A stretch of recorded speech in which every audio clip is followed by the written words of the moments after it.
Question have two exercise 4.2.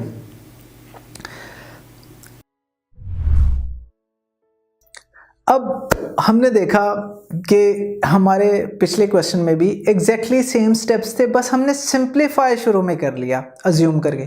तो यहाँ पे भी हम एग्जैक्टली यही करेंगे। हम क्या करेंगे, हमें इक्वेशन देखने में बड़ी डरावनी सी खौफनाक लगेगी, बट देखिए बहुत आसान है।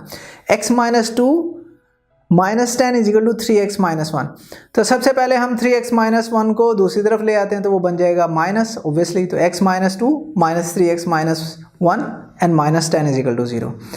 अब अगर मैं x - 1 2 को लिख सकता हूँ x⁻⁻1 होल का स्क्वायर, क्योंकि अगर मैं ये पूरा खोलूंगा तो ये x - 2 ही बनेगा। इसी तरह जो -3 है वैसे ही लिख दूंगा और x - 1 ब्रैकेट में लिख दूंगा, फिर -10 = 0। अब यहाँ से बड़े आराम से आपने क्या करना है, x - 1 को इक्वल के y के इक्वल ले लेना है, यानी लेट कर लेना है। इससे क्या फ़ायदा हुआ, जहाँ पे x - 1 लिखा हुआ है मैं वहाँ y लिख देता हूँ, तो x - 1 का स्क्वायर था, अब मेरे y का स्क्वायर हो जाएगा। -3 के साथ x - 1 मल्टीप्लाई हो रहा था, अब वहाँ y मल्टीप्लाई हो जाएगा। n - 10 = 0। ये वही क्वेश्चन नहीं हो गया, हमारी स्टैंडर्ड क्वाड्रेटिक इक्वेशन बन गई। तो अब a 1 है, c -10 है, 1 × -10 -10 आंसर आया। जो हमारा b है वो -3 है। अब -3 को मैंने किस तरह तोड़ना है, फैक्टर्स बनाने हैं कि -10 आ जाए। तो मैं -3 को लिख सकता हूँ -5 + 2।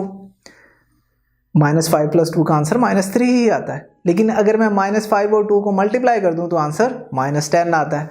तो आपने देखा कि हमारे पास इसके फैक्टर ये बन गए।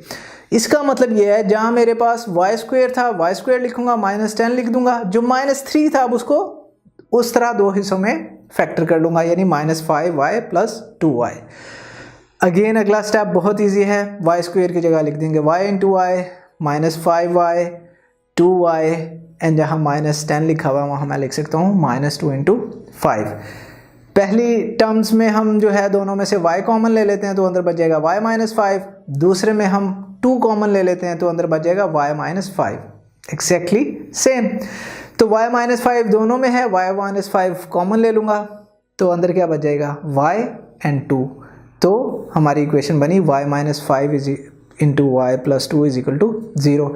अब हम उसी स्टेप पे नहीं आए जहां हमने कहा था कि जब भी दो ब्रैकेट आपस में मल्टीप्लाई हो रही हो और आंसर 0 के इक्वल हो तो दोनों को बारी बारी 0 के इक्वल कंसीडर कर लेंगे। तो यहाँ से y + 2 = 0 आ जाएगा एंड y - 5 = 0 आ जाएगा। तो यहाँ से y की वैल्यू -2 आ जाएगी, दूसरी साइड से y की वैल्यू 5 आ जाएगी। हमारा काम ख़त्म? बिल्कुल भी नहीं, अभी तो हमारा काम शुरू हुआ है। तो हमने क्या किया था, x - 1 को y के इक्वल लिया था, तो जहाँ y लिखा हुआ वहाँ मैं x - 1 लिख दूंगा। तो यहाँ बन जाएगा x - 1 = -2, यहाँ बन जाएगा x - 1 = 5। आपको पता है कि पावर जो है ऊपर अगर नेगेटिव है तो मैं उसे बटे में लिख दूंगा, यानी डिनोमिनेटर में ले आऊँगा तो वो प्लस हो जाएगी।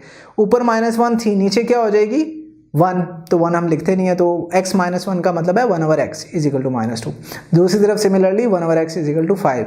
अब हमें वैल्यू चाहिए है x की, तो मैं x इधर डिवाइड हो रहा है, दूसरी तरफ जाके मल्टीप्लाई हो जाएगा। n - 2 यहाँ पे मल्टीप्लाई हो रहा है, दूसरी तरफ जाके डिवाइड हो जाएगा, तो x की वैल्यू आ जाएगी -1/2। दूसरी तरफ एग्जैक्टली 5x इधर डिवाइड हो रहा था, दूसरी तरफ जाके मल्टीप्लाई हो जाएगा, 5 उधर मल्टीप्लाई हो रहा था, इधर आके डिवाइड हो जाएगा, तो x की वैल्यू आ जाएगी 1/5। And exactly that's what we wanted to do. हमने x की दोनों वैल्यूज निकाल ली, तो हमारा सोल्यूशन सेट है -1/2 या 1/5।